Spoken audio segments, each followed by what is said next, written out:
So student, आज class 11th का chapter 2 और पार्ट 1 वीडियो पे हम लोग बात करने वाले हैं। ठीक है, part 1 video chapter 2 biological classification class 11th। ठीक है, so let's start our topic बिना समय को बर्बाद किए हुए। बाबू, ये बायोलॉजिकल क्लासिफिकेशन पहले हम लोग थोड़ा सा इसको डिफाइन करते हैं। क्या है biological classification?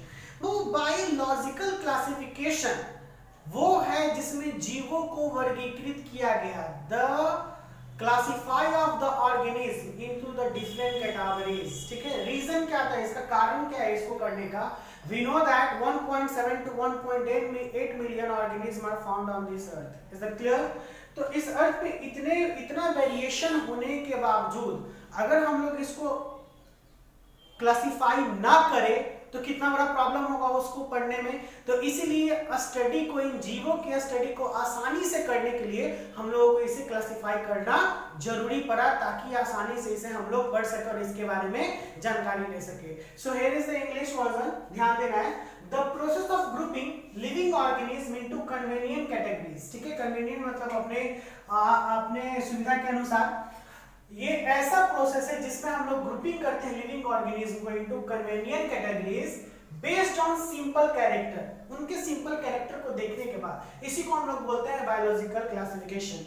If we talking about, चलिए एक हम एग्जांपल ले लेते हैं। यहाँ पे 3 मछली, रोहू, कतला या फिर वेल भी ले लीजिए, या फिर और छोटी सी मछली जो कोई भी एक एग्जांपल ले लीजिए, खेवई। ठीक है ना, रेहू, कतला, खेवई की अगर बात करें तो इन तीनों में सिमिलरिटीज क्या है? तो ये तीनों एक्वेटिक एनिमल है। कितना सिंपल सी बात था, हम लोग समझ गए, एक्वेटिक एनिमल है।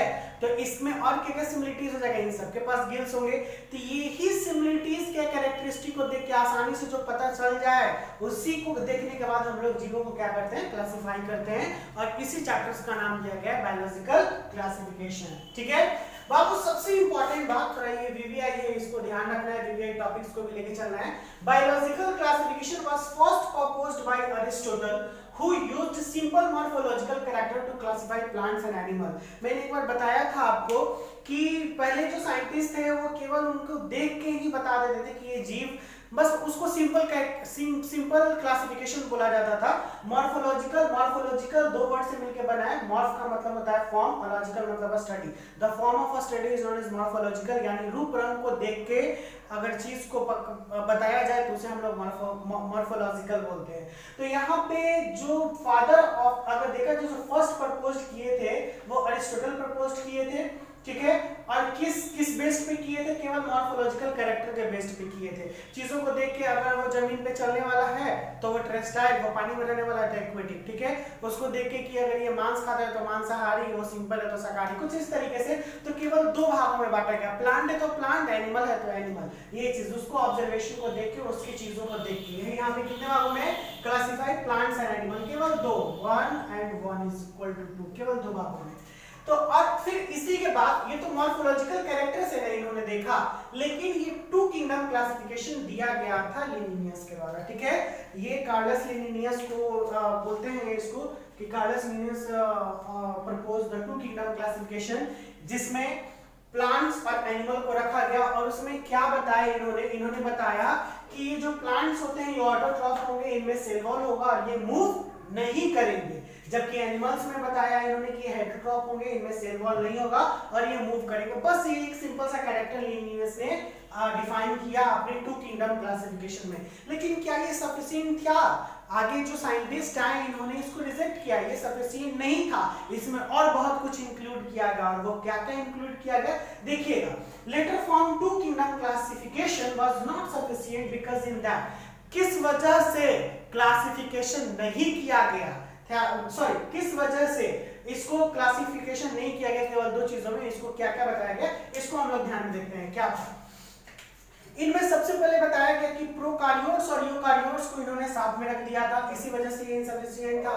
अरे भाई, प्रोकारियोट को अगर हम लोग डिटेल में देखें तो प्रोकारियोट होता क्या है? तो प्रोकारियोट भी 2 ग्रीक वर्ड से मिलकर बना है। तो यहाँ पे ध्यान दे देना है, प्रोकारियोट्स। ठीक है, जो 9th और 10th के बच्चों ने शायद पढ़ेंगे। प्रो का मतलब होता है प्रिमिटिव या फिर एंशिएंट। ठीक है ना, प्रिमिटिव का मतलब प्राचीन और कार्योट जो वर्ड है कार्योन से आया है और कार्योन का मतलब होता है न्यूक्लियस, मतलब जिसके पास प्रिमिटिव न्यूक्लियस उसको हम लोग बोलेंगे प्रोकार्योट्स।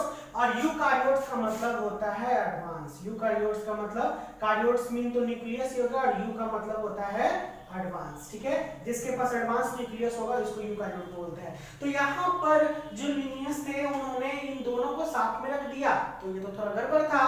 फिर आगे आया heterotrophs and autotrophs word together. Heterotroph और ऑटोट्रॉप को दोनों को टुगेदर कर दिए, साथ में रख दिए। अरे भाई ये कैसे हो सकता है, ये तो फिर गड़बड़ बात है। हेटेरोट्रॉप यानी जो दूसरे पे डिपेंड होने वाले, ऑटोट्रॉप यानी जो अपना नरिश खुद करने वाले, तो इनको भी साथ में रख दिया गया। No difference between unicellular and multicellular, उन्होंने कोई डिफरेंस ही नहीं बताया कि यूनिसेलुलर के बीच में क्या और मल्टीसेलुलर के बीच में क्या डिफरेंस होता है। यूनिसेलुलर यानी वन सेल का और मल्टीसेलुलर यानी ढेर सारे सेल का, तो कुछ डिफरेंस बताया नहीं।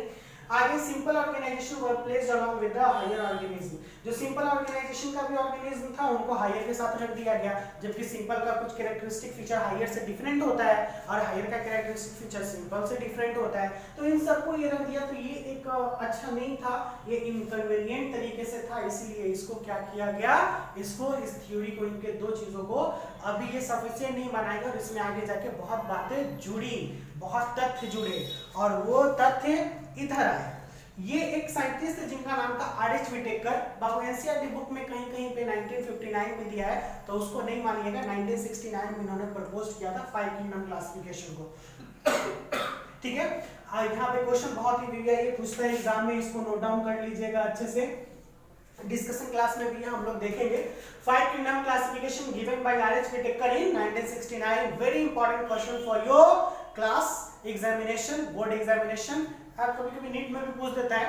चलिए देखते हैं यहाँ पे आगे इनका क्राइटेरिया क्या था क्लासिफाई करने का। इन्होंने सभी बातों को अच्छे से ध्यान में रखा और क्लासिफाई करने का एक सही मीनिंग दिया कि इस तरीके से हम लोग इन जीवों को क्लासिफाई कर सकते हैं। तो यहाँ पे बोला मेन क्राइटेरिया फॉर क्लासिफिकेशन, तो complexity of cell structure, cell structure की कॉम्प्लेक्सिटी को इन्होंने बहुत बारीकी से रखा, जिसमें प्रोकार्योट और यूकार्योट जीवों को अलग किया गया, ठीक है। बॉडी ऑर्गेनाइजेशन, बॉडी ऑर्गेनाइजेशन का भी ख्याल रखा, यूनिसेलुलर को अलग रखा, मल्टीसेलुलर को अलग रखा, ठीक है। मोड ऑफ न्यूट्रिशन, इनके मोड ऑफ न्यूट्रिशन को भी देखा गया, वहां पे तो केवल हेटेरोट्रॉपिक ऑटोट्रॉप था, यहाँ पे एक मोड ऑफ न्यूट्रिशन और बढ़ा। ऐसे और भी बहुत है जो आ गए, जैसे कि ऑटोट्रॉपिक, हेटेरोट्रॉपिक और होलोजोइक, ये 3 टाइप के मोड ऑफ न्यूट्रिशन यहाँ पे लिखे गए, लेकिन सेप्रोफाइटिक, ठीक है ना, डिकम्पोजर्स, ये सब भी होते हैं, तो वो सब हम लोग पढ़ेंगे आगे। लाइफ स्टाइल का भी ध्यान रखा, जैसे प्रोड्यूसर्स, कंज्यूमर्स, डिकम्पोजर्स, ठीक है, ये सारे आ जाएंगे लाइफ स्टाइल में। यहाँ पे फाइलोजेनेटिक रिलेशनशिप पे बहुत ही इंपॉर्टेंट बात था जो इन्होंने इंट्रोड्यूस किया, फाइलोजेनिक रिलेशनशिप, जो कि रिवोल्यूशनरी हिस्ट्री को लेकर रखता है कि वो इसका एंसेस्टर किससे वो आ रहा है, ठीक है ना, वो एंसेस्टर अपने किससे लिए हुए हैं। तो ये बहुत ही मेन फैक्ट इन्होंने डाला जो बहुत ही इंपॉर्टेंट था, जिससे लोगों को समझ में आया, जिससे साइंटिस्ट लोगों को समझ में आया, जो पढ़ने वाले थे उनको भी समझ में आया कि रियली ये इससे बिलोंग करता है और इनके बाद में ये बदलाव आए हैं। तो ये इनका मेन क्राइटेरिया था क्लासिफाई करने का ऑर्गेनिज्म को। कोई डाउट बच्चे लोग? अगर कोई डाउट होगा तो कमेंट बॉक्स में जरूर आप लोग कमेंट कीजिएगा, ठीक है। और जो मेरे स्टूडेंट है वो फिजिकली कांटेक्ट करेंगे हम लोग डिस्कशन क्लास में।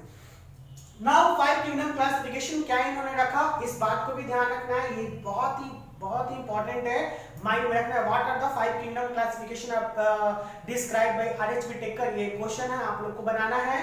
What are the 5 kingdom classification proposed by R.H. Whittaker? तो ये लिखना है और मैं पूछूंगा what is the main criteria proposed by या what is the main criteria described by the R.H. Whittaker, ठीक है। ये तो डिस्क्राइब जो क्राइटेरिया था ये लिखना है, ये 2 टाइप का क्वेश्चन यहाँ से निकलेगा। And who proposed the 5 kingdom classification, तो आर.एच. विटेकर, एंड व्हेन, तो 1969, ठीक है ना। इसमें अगर देखो 5 किंगडम क्लासिफिकेशन है तो बाबू सबसे पहला क्या हो, तो इसमें सबसे पहला रखा गया किंगडम मोनेरा को। किसको रखा गया? Kingdom Monera. इसमें जनरली बैक्टीरिया आ गए थे, क्या गए थे? बैक्टीरिया, जिसको हिंदी में हम लोग बोलते हैं जीवाणु। ये क्या था? ये प्रोकार्योटिक यूनिसेलुलर था। देखिएगा कैसे इन्होंने बांटा इन चीजों को, बहुत ही इंटरेस्टिंग है। किंगडम मोनेरा को प्रिमिटिव चीजों में रखा गया, प्रोकार्योटिक यूनिसेलुलर थी ये। इसका मतलब था कि इनके पास प्रिमिटिव न्यूक्लियस रहेगा और ये यूनिसेलुलर यानी एक सेल के बने होंगे, कोई दिक्कत नहीं। नेक्स्ट में देखिएगा किंगडम प्रोटिस्टा, ये अमीबा है, इसमें अमीबा आ जाते हैं। और ये था यूकार्योटिक यूनिसेलुलर, कहने का मतलब यूनिसेलुलर है लेकिन इसमें जो न्यूक्लियस होगा ये क्या होगा? एडवांस होगा। क्या होगा? एडवांस न्यूक्लियस होगा। किंगडम फंजाई, तो फंजाई ये मल्टी सेलुलर यूकारियोटिक कहा गया। मल्टी सेलुलर यानी मोर देन वन सेल, और यूकारियोटिक यानी एडवांस न्यूक्लियस को रखेगा। सेम प्लांटाई में भी, किंगडम प्लांटी और किंगडम एनिमेलिया में भी यही चीज देखने के लिए मिला। तो सिर्फ आपको दो चीज पे गौर करना है, बाकी तीनों चीज में सेम होगा कि kingdom Monera that consist that it is a prokaryotic unicellular organism, example पे बैक्टीरिया हो जाएंगे। किंगडम प्रोटिस्टा ये भी यूकारियोटिक और यूनिसेलुलर ऑर्गेनिज्म था। बाकी सब तीनों kingdom fungi, kingdom Plantae, kingdom animalia, ये तीनों क्या है? यूकारियोटिक मल्टीसेलुलर ऑर्गेनिज्म है। कोई दिक्कत हो स्टूडेंट? नहीं ना? चलिए आज का क्लास हम लोग यहीं पे रोकेंगे, ठीक है? We meet next video in the next class, उसमें देखेंगे आगे, क्योंकि एक सेक्शन हो गया, इसके आगे का सेक्शन हम लोग को इन पांचों किंगडम को डिफाइन करना है अच्छे से। बारी बारी से वन वन किंगडम हम लोग पढ़ेंगे। तो सबसे पहले हम लोग नेक्स्ट वीडियो में लेके चलेंगे किंगडम मोनेरा, जो बैक्टीरिया होता है उसमें देखेंगे आपकी बैक्टीरिया कैसे कैसे काम करता है। Okay, so student if you have any problem then comment in comment box, आपके सारे प्रॉब्लम्स को दूर किया जाएगा। जो मेरे स्टूडेंट हैं, साइलेंट एकेडमी के स्टूडेंट हैं, वो डिस्कशन क्लास में इन सब बातों को लिए डिस्कशन करेंगे। बाकी हम लोग बहुत जल्द मिलते हैं। Take care, stay tuned on my channel, और please if you like then like button पे क्लिक कीजिए और कमेंट और शेयर जरूर कीजिए। मेरे चैनल को सब्सक्राइब कीजिए। Thank you so much, bye bye student.